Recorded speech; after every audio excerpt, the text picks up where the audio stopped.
안녕하세요. 이것이 안드로이드다. 저자 박성훈입니다. 8장 이벤트 마지막 강좌인 5번째 강좌입니다. 저번 강좌의 키 이벤트 강좌에 이어서요. 확장 키 이벤트와 키 이벤트 리스너에 대해서 설명드리도록 하겠습니다. 확장 키 중에는 온키 롱프레스 재정의 함수가 있어요. 이거는 뭐냐면 키보드를 길게 누르고 있는 상태에서 발생하는 이벤트가 온키 롱프레스예요. 사실은 키 이벤트에는 누르는 다운과 업 이거밖에 없어요. 두 가지밖에 없는데 워낙 많이 사용되는 키 이벤트를 안드로이드에서는 이제 좀 사용자 편의를 위해서 제공하는 추가된 이벤트예요. 그러니까 롱키의 조합으로 롱키를 길게 눌렀을 때 뭐 이벤트가 계속 발생하는데 그걸 조합으로 키를 길게 눌렀을 때 이벤트를 하나가 추가된 거죠. 그래서 이제 확장키라고 제가 이름을 붙였고요. 온키 롱프레스는 이제 이런 함수가 재정의를 하면 키를 길게 눌렀을 때 이벤트가 발생이 됩니다. 자, 액티비티 뷰 그룹, 뷰 모두 온키 롱프레스를 재정의해서 사용할 수 있고요. 우선 온키 롱프레스를 구현해서 한번 확인해 보도록 할게요. 커스텀 뷰를 하나 만들고요. 버튼을 상속받았습니다. 자, 온키 롱프레스라고 제가 재정의를 해서 버튼 뷰를 확장했고요. 롱프레스가 눌러졌을 때 키코드나 롱프레스라는 함수가 호출됐다라는 의미로 로그를 남기고요. 그 로그를 남길 때 어떤 키가 눌러졌는지 그 키코드가 있어요. 그 키코드 상수값으로 넘어오는데 그 키코드를 출력하는 거예요. 그런데 키 이벤트.키코드 toString이라고 하면 그 인자로 키코드를 넣어주게 되면 문자열로 이제 로그로 출력하게 해보기 편하게 하려고 이런 함수를 제공하고 있어. 키 이벤트에서. 그러면 이제 어떤 키가 눌러졌는지 화면에 출력이 되게 될 거예요. 어쨌든 디버깅이 편리하겠죠? 자, 이렇게 구현을 했어요. 지금 커스텀 뷰에다가. 근데 제가 설명을 안 드린 게 있는데, 우선 이거에 하면은, 이런 화면이 나오고요. 액티비티에다가 아까 이전에 설명드린 재정의 함수들, 키 이벤트를 받을 수 있는 재정의 함수들, 액티비티에, 온키 다운, 온키 업, 그리고 디스패치 키 이벤트, 이렇게 세 가지 전부 다 오버라이딩 했어요. 지금 생략이 됐는데요. 책에 제가 설명이 되어 있습니다. 일단 뷰 그룹에도 이 세 가지 함수를 전부 다 재정의했고요. 뷰에도 모두 다 재정의해서 지금 이렇게 배치가 된 거예요. 자, 이 상태에서 제가 A키를 길게 눌렀을 때 로그를 보면 되겠죠? A키를 길게 눌렀을 때 로그캣의 결과물을 보면요. 로그의 출력 결과를 보면 우선 가장 먼저 최상위에 있는 액티비티 디스패치 키 이벤트로 키 이벤트를 전달하겠죠. 키코드 언더바 A라고 보이시죠? 원래 이게 키코드 상수값이에요. 근데 아까 제가 키코드 toString이라는 함수를 썼기 때문에 키코드가 상수값으로 이제 숫자가 출력되지 않고 상수값 형태 그대로 키코드 언더바 A라고 보기 편하게 키코드 A라고 보기 편하게 이렇게 출력되고 있어요. 활용하시면 좋겠죠. 자, 어쨌든 액티비티가 디스패치 키 이벤트를 받고 그 다음 어디로 갈까요? 액티비티가 받고 그 다음에 뷰 그룹으로 전달이 되겠죠. 뷰 그룹에 디스패치 키 이벤트가 호출되고요. 또 자식 뷰에 디스패치 키 이벤트 함수로 호출해서 끝까지 키 이벤트가 전달이 돼요. 과정을 보면 액티비티, 뷰 그룹, 뷰까지 전달이 된 걸 볼 수 있죠. 자, 키 이벤트가 전달이 됐어요. 그럼 뷰 1에 키 이벤트를 이제 처리하기 위해서 그 다음에 뭐가 호출됐냐면 온키 다운이 호출됐죠. 자, 그러면 이 녀석이 만약에 키 이벤트를 처리하고자 한다면 true를 리턴하면 되고요. 이벤트를 소비하면 되고 처리하지 않겠다 그러면 펄스를 호출하면 돼요. 지금 이 경우는 펄스를 제가 전달을 했거든요. 자, 그 다음에 이제 과정을 살펴볼게요. 그 다음에 키를 계속 누르고 있는 상태예요. 그러니까 키 이벤트 키 다운이 계속 연속해서 호출이 될 거예요. 자, 액티비티 키 다운이 제가 죄송합니다. 하나 설명을 안 드렸네요. 제가 이벤트를 소비하지 않았기 때문에 액티비티의 키다운이 이제 마지막으로 이벤트를 너가 처리해라고 전달이 됐고요. 그리고 이제 끝나는 거예요. 한 단계가. 자, 그 다음에 키를 계속 길게 누르고 있기 때문에 키다운 이벤트는 계속 발생이 돼요. 자, 다음을 보시면 또 키다운 이벤트가 전달이 돼서 액티비티, 뷰 그룹, 뷰까지 전달이 되고요. 그 다음에 그 마지막으로 이제 해당 뷰에 포커스가 있는 뷰에 키다운 이제 이벤트 함수가 호출되고요. 그 다음에 키가 이제 전달했는데 얘가 처리를 하지 않았기 때문에 또 액티비티에 키다운이 발생하고 계속 이제 발생이 되는데 이상하게 온키 롱프레스 로그가 보이지가 않아요. 그러니까 즉 온키 롱프레스 함수 키 이벤트 처리하는 함수가 호출되지 않았다라는 거죠. 그냥 이렇게 재정의만 하면 될 것 같은데 왜 재정의를 했지만 호출되지 않았을지. 그러니까 커스텀 뷰에 뷰가 분명히 여기서 온키 롱프레스가 호출돼야 되는데 왜 호출되지 않았는지 그 이유를 살펴볼 필요가 있어요. 다음 계속 설명드리도록 하겠습니다. 온키 롱프레스가 호출되려면 제가 아까 앞서 말했죠. 다운키를 길게, 그러니까 키를 다운 상태에서 길게 누르고 있으면 계속 다운 이벤트가 주기적으로 날라와요. 그러니까 그 상태를 이제 추적할 필요가 있어. 온키 롱프레스 재정의 함수가 호출되려면요.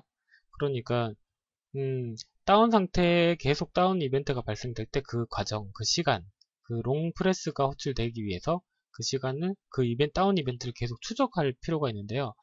여기 제가 적어놨는데 다운 이벤트를 계속 추적하다가 일정 시간을 경과하면 온키 롱프레스 이벤트를 날려주게 돼요. 그래 이벤트를 내부적으로 추적하려면 온키 다운 이벤트 발생 시 추적을 시작하라고 설정을 해야 되거든요. 소스로 제가 보는 게 이해하시기 편할 거예요. 이전 소스에 추가한 바로 이벤트.스타트 트래킹이라는 이 함수를 호출해 주어야 되거든요. 우선 제가 아무 키나 추적하지는 않았고요. 키코드가 A키인 경우에만 이벤트.스타트 트래킹이라는 함수를 호출했어요. 자, 그리고 이벤트를 소비한다는 의미로 true를 리턴했고요. 자, 이렇게 수정을 하고 이제 A키를 길게 누르면 키다운 이벤트가 발생해서 액티비티, 뷰 그룹, 뷰까지 호출됐죠.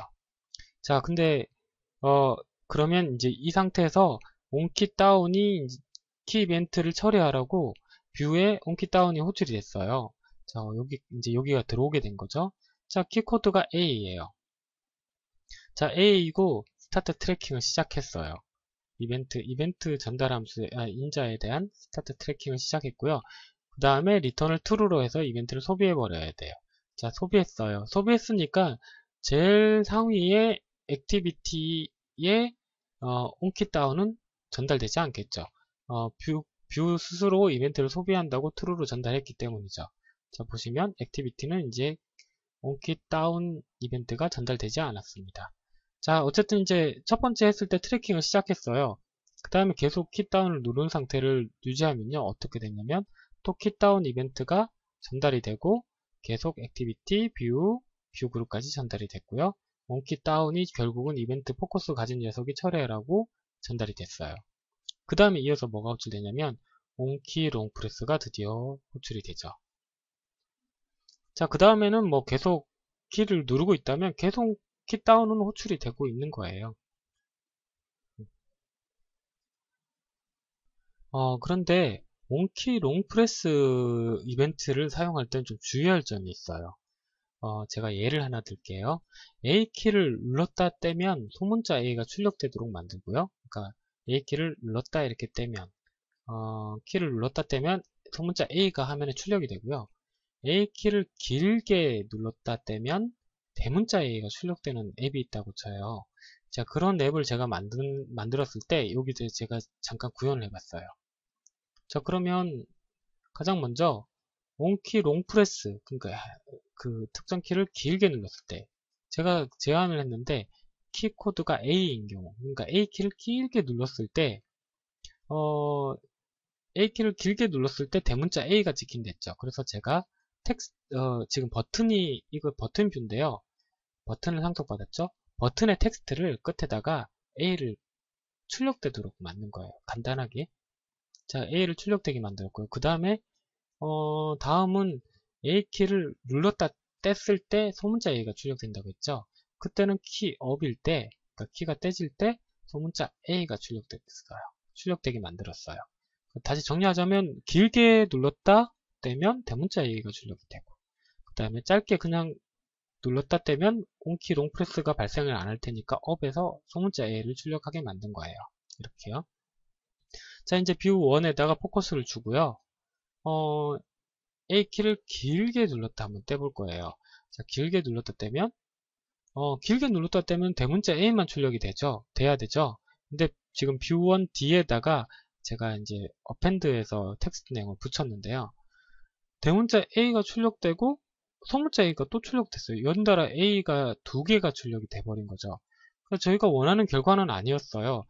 길게 눌러서 뗐을 때는 A만, 대문자 A만 출력되기 원했는데, 근데 떼면서, 그러니까 온키 롱프레스가 발생이 되고, 이제 또 키를 뗄 때 업 이벤트가 발생이 되기 때문에 둘 다 같이 처리가 돼버리는 거예요. 물론 이제 키를 그냥 눌렀다 떼면 소문자 A만 지키겠지만, 이렇게 롱프레스가 되면 대문자 A도 지키고 소문자 A도 지키게 되는 거예요. 이런 과정에 문제가 좀 많이 일어나요. 키 이벤트를 처리하다 보시면요. 그러니까 특히 롱프레스가 들어갔을 때, 이럴 때는 두 가지 이벤트가 동시에 처리되기 때문에 주의하셔야 돼요. 자, 이거를 해결하기 위해서는 어떻게 해야 될까요? 물론 플래그들을 여러 가지 둬가지고 롱프레스가 눌러졌다면 키업은 처리가 되지 않도록 이렇게 막 플래그를 줄 수는 있어요. 어쨌든 이 방법을 제외한 간단한 방법이 있거든요. 우선 문제점을 해결하는 방법을 살펴볼게요. 자, 아까 전에 키 이벤트 다운이 발생했고요. 긴 시간 누르면 롱프레스가 발생했어요. 그 다음에 이어서 업 키를 떼면 키업이 발생하고요. 이게 이런 구조가 문제가 있는 거예요. 대부분 이런 구조로 가야 돼요.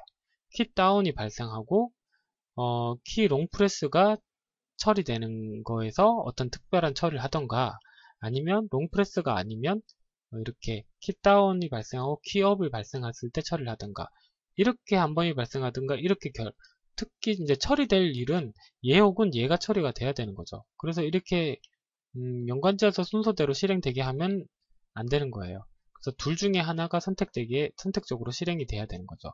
둘 다 실행이 되면 안 된다라는 걸 말씀드린 거예요. 자, 이때 해결할 수 있는 방법이 어떻게 하냐면요.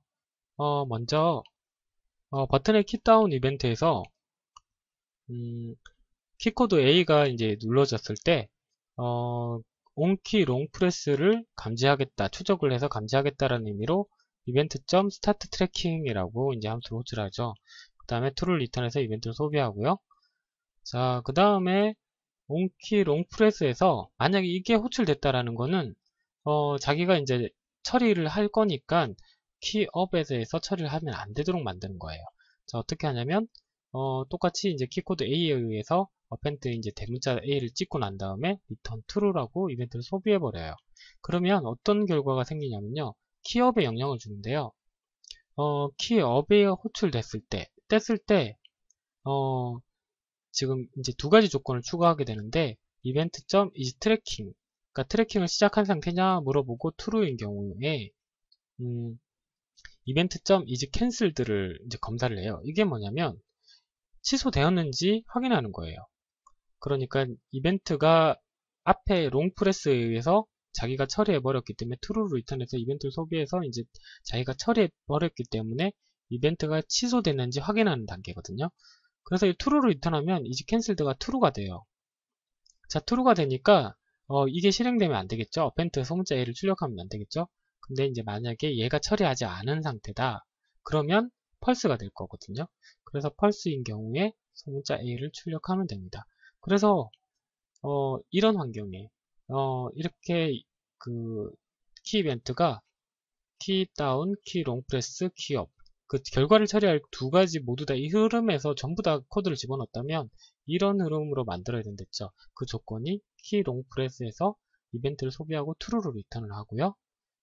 true를 리턴하면 이제 이렇게 되는 거죠. 키 다운, 롱프레스가 처리되고 끝나는 거고요.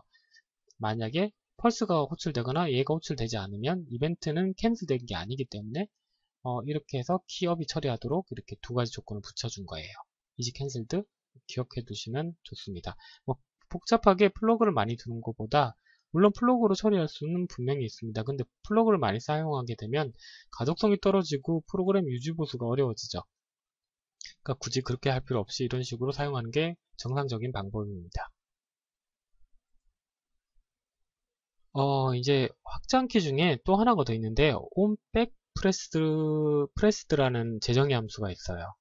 이거는 백키, 그래 이전키를 눌렀을 때 호출되는 이제 이벤트 처리 함수예요. 이거는 뭐 어떤 키의 조합은 아니고요. 특정 키를 제한한 거예요. 그러니까 백키가 눌러졌을 때라고 딱 지정을 한 거죠. 백키가 눌러지면 이 함수가 호출됩니다. 자, 그런데 이 재정의 함수는 뷰에서는 제공되지 않아요. 오직 액티비티에서만 제공이 됩니다. 왜냐하면 액티비티에서 이전 키를 눌렀다라는 거는 액티비티를 종료한다는 의미예요. 자동으로 그래서 액티비티가 종료돼요. 이미 안드로이드 스마트폰을 많이 써보신 분은 액티비티를 종료할 때 이전 키를 이렇게 자연스럽게 누르시잖아요. 그게 안드로이드 기본적으로 이전 키가 누르면 액티비티를 종료하게 돼 있어요. 자, 그런데 이전 키를 이렇게 누르면 액티비티가 종료되기 때문에 좀 위험해요. 그래서 그 이전 키를 그 액티비티에서 좀 가로채서 onBack press에서 이전 키가 눌러졌을 때 또 다른 처리를 할 수 있도록 좀 안전장치를 걸어둘 수 있는 방법이 있거든요. 이전 키를 누를 때 발생하는 onBack pressed의 함수는 지금 제가 설명하려는 이 예제로 가장 많이 활용이 돼요. 대부분 다 이 예제로 활용이 되거든요. 그래서 잠시 살펴보겠습니다. 먼저 onBack pressed가 호출됐을 때, 그러니까 액티비티에서 이전 키를 눌렀을 때 안전장치를 걸게 되는데요. 먼저 그 상위에 멤버 변수 한 개를 정의했어요. mexit mode time이 0이에요. 어떻게 사용되는지는 밑에 보시면 나옵니다. 자, 이전 키가 눌러졌고요. exit mode time이 0이 아닌 경우. 지금 0이죠. 0이니까 이쪽이 지금은 호출되지 않는다고 봐야 돼요. 그래서 이쪽으로 처음엔 넘어가겠죠. 그때 이전 키를 한 번 더 누르면 종료됩니다라는 토스트 팝업을 띄웠어요. 그러니까 바로 종료를 안 시켜버리는 거예요. 그리고 이제 현재 시간을 exit mode time에 넣어놓고요. 그러면 이제 사용자가 또 한 번 백키를 눌러요. 그때 바로 연속해서 이제 또 백키를 누르겠죠. 종료하려고요.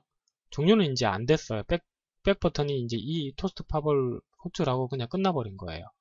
다음에 또 백 버튼을 누르면 mxn mode time이 0이 아니게 됐죠. 현재 시간을 제가 넣었잖아요. 현재 시간이 아니다. 이 조건을 만족했어요. 자, 그 다음에 현재 시간을 다시 구해요. 현재 시간을 구하고 그 아까 전에 이전 키가 눌러졌을 때 이전 키를 한 번 더 누르면 종료됩니다. 이 팝업이 뜬 시간을 제가 저장해 뒀잖아요. 그 저장했던 시간을 빼요. 빼면은 이제 경과된 시간이 나오죠. 그러니까 이전 키를 한 번 더 누르면 종료됩니다. 이 팝업이 뜬 시간부터 경과된 시간이 나오는데 그 경과된 시간이 3초, 그러니까 이게 밀리세컨드예요. 3초보다 크면 3초, 그러니까 지금 경과 시간이 그 3초 이내면, 그러니까 3초가 지나지 않았다란 말이에요. 3초가 지나지 않았으면 종료해 버리는 거예요. 그러니까 그 말은 사용자가 백 버튼을 누르고 이전 키를 누르면 종료됩니다라는 팝업을 보고 또 한 번 누른 거예요. 연속해서 3초 이내에. 그러면 이제 종료가 되는 거예요. 근데 3초 이후에 그 3초가 지난 시점에 백 버튼을 누르면 사용자가 정말 의도로 종료한 게 아니라 잘못 누른 거라 판단하고 종료하지도 않고 다시 이전 키를 누르면 종료됩니다 라는 팝업이 뜨겠죠. 자, 그 결과를 보시면 사용자가 이렇게 사용을 하다가 백 버튼을 눌렀어요. 그럼 이렇게 이전 키를 한 번 더 누르면 종료됩니다. 이때 바로 3초 이내에 백 버튼을 한 번 더 누르면 종료가 되고요. 3초 이후에 뭐 한참 지나서 백 버튼을 누르면 종료가 되지 않겠죠. 3초 이내에 이전 키를 누르면 다시 종료되도록 해서 이런 식으로 화면이 구성되게 돼요. 은행 같은 앱이나 뭐 기타 등등 많이 보셨을 거예요. 백 버튼을 누르면 종료가 되지 않아요. 대부분 바로. 그리고 팝업이 뜨거나 아니면 이렇게 토스트가 뜨면서 한 번 더 누르면 종료된다라는 그렇게 좀 위험하니까 바로 종료 안 시키도록 이렇게 좀 방어막을 쳐준 거예요. 안전망을 쳐준 거죠. 많이 활용되는 그 함수예요. 지금까지 확장 키 이벤트에 대한 설명을 마쳤고요. 이제는 키 이벤트 리스너에 대해서 설명을 드리겠습니다. 이벤트 리스너 혹시 기억나시나요? 그 터치 이벤트 리스너에 대해서 내가 설명하면서 이벤트 리스너의 장점을 제가 설명드린 적이 있었는데요. 간략하게 설명드리자면 이 장점은 그 이벤트를 받기 위해서 터치 이벤트나 뭐 이런 걸 받기 위해서 그 뷰를 재정의해서 썼어요. 그러니까 다시 말하자면 뷰를 파생 클래스를 만들어서 그 상속받아서 만들어서 그 파생된 클래스에 그 터치 이벤트 관련 함수를 재정의해서 사용해야만 터치 키에 대한 이벤트를 처리할 수 있었죠. 이렇게 상속받아서 커스텀 뷰를 만드는 거는 좀 부담이 크기 때문에 나온 것이 리스너예요. 이벤트 리스너. 이벤트 리스너는 원래의 뷰를 파생해서 만들지 않아도 리스너의 객체만 전달해주면 그 뷰 내에서 리스너를 호출해 주게 되죠. 그 리스너의 종류도 여러 가지인데요. 이벤트에 일치하는 이벤트 리스너를 호출해 주게 되는 거예요. 그렇다면 키 이벤트 리스너는 키 이벤트가 뷰에 발생했을 때 굳이 그 뷰를 파생해서 상속받아서 그 파생 클래스를 만든 다음에 뭐 재정의할 필요 없이 그냥 이렇게 간단히 onKey listener, 이것도 뷰 내부에 있는 이너 클래스예요. 인터페이스고요. onKey listener라는 클래스가 있고 그 내부에 핸들러로 onKey 함수가 있죠. 요것만 이 객체만 생성해주면 돼요. 이 객체만 생성해서 뷰에다가 키 이벤트 리스너를 설정만 해주면 끝나는 거예요. 자, 그 과정을 보시면 일단 자, 제가 많이 쓰는 방법이라고 그랬죠. 자바에서 그 객체를 생성할 때 쓰는 방법 중에 임플리먼트 상속을 받는 거예요. onKey listener, 임플리먼트 onKey listener를 해서 내부에 핸들러로 onKey 함수를 구현해 줬어요. 그 다음에 이제 여기에 대한 B키가 길게 눌러졌을 때에 대한 처리를 제가 했어요. 요게 제가 잠시만요. 이 onKey listener에서 롱프레스 아까 앞에 배웠던 확장키에서 onKey 롱프레스라는 함수가 있었잖아요. 그게 키를 길게 눌렀을 때 호출되는 함수인데 onKey에서도 이렇게 처리할 수가 있어요. 어떻게 하냐면 이벤트.is 롱프레스냐 라고 이렇게 물어보면 돼요. 이렇게 물어보면 true 값이면 지금 키를 길게 누르고 있는 거거든요. 그거를 이제 제가 설명하기 위해서 조금 추가해 봤어요. 어쨌든 onKey 롱프레스는 이렇게 onKey 핸들러 함수에서도 이런 식으로 체크가 가능해요. 자, 어쨌든 계속 설명을 이어가겠습니다. 자, onKey 핸들러 함수를 이렇게 재정의해서 구현을 했어요. 그 다음에 뷰 1에서 set onKey listener 이 함수를 이용해서 이벤트 리스너, 키 이벤트 리스너 이거 만들었던 이 구현된 이 자체 액티비티를 디스로 넘겨주면 된다고 했죠. 그러면 뭐 이 액티비티 자체가 얘를 상속받았기 때문에 이지어 관계에 의해서 객체 지향의 이지어 관계에 의해서 액티비티는 onKey listener죠. 그러니까 이 관계가 성립이 되는 거예요. 자, 이렇게 설정을 하기만 하면 끝나는 겁니다. 자, 이제 1번에서 실행하고 B1을 길게 키 다운을 누르고 B키를, 지금 B키 조건이 걸려져 있죠. B키를 길게 누르면 이렇게 B키가 눌러짐이라는 토스트 팝업을 뜨게 됐어요. 근데 키 이벤트 리스너를 보시면 조금 이상한 점이 있을 거예요. 키 이벤트 수신 함수를 보면 두 가지가 있어요. 키 다운과 업이 있었어요. 그런데 여기는 없죠. onKey밖에 없어요. 그럼 어떻게 구별하냐면 물론 이 매개 변수를 보시면 돼요. 먼저 키 이벤트가 발생한 뷰가 전달이 되고요. 그 다음에 키 코드가 전달이 돼요. 키 코드는 어떤 키가 눌러졌는지 체크하는 거예요. 키 코드가 뭐 키 B 코드가 눌렀으면 B 키가 눌렸으면 여기 키 코드 언더바 B가 전달이 되고요. 그 다음에 마지막에 키 이벤트 요구 인자가 있는데요. 이 인자에 getAction이라고 함수를 호출하면 지금 키 이벤트가 발생한 게 키 다운 상태의 이벤트가 발생한 건지 업 상태의 이벤트가 발생한지 구분할 수가 있는 거예요. 그래서 이 함수 하나를 통해서 키 다운과 업에 대한 처리를 할 수 있는 거죠. 자, 그리고 이제 이렇게 설정된 함수는 setOnKeyListener 함수로 설정될 수 있다는 거 기억해 두시면 되고요. 근데 참고로 대부분 이벤트 리스너를 설정하는 함수는 뷰에 설정한다는 의미로 set이 붙고요. setter가 붙죠.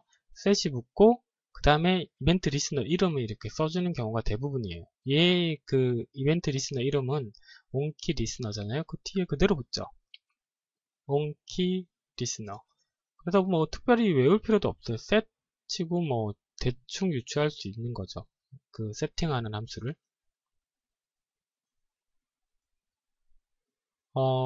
지금까지 이벤트장에 대한 설명을 마치는데요. 이벤트장이 대부분 그 좀 어렵게 느껴지는 경우가 많아요. 그 이유가 그 배우는 순서를 뒤죽박죽으로 배우면 이게 복잡해지는 거예요. 근데 지금 제가 설명드린 이 이벤트장에 그 순서가 되게 중요하거든요.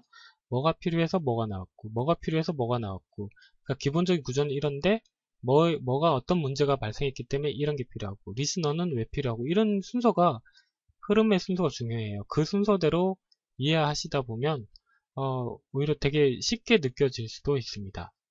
그래서 저도 책을 집필하면서 가장 힘들었던 점이 이렇게 그 배우는 순서를 이렇게 나열하는 거였어요. 거기에 대해 가장 정성을 많이 들였고요. 그럼 여기까지 8장 이벤트장을 마치도록 하겠습니다. 감사합니다.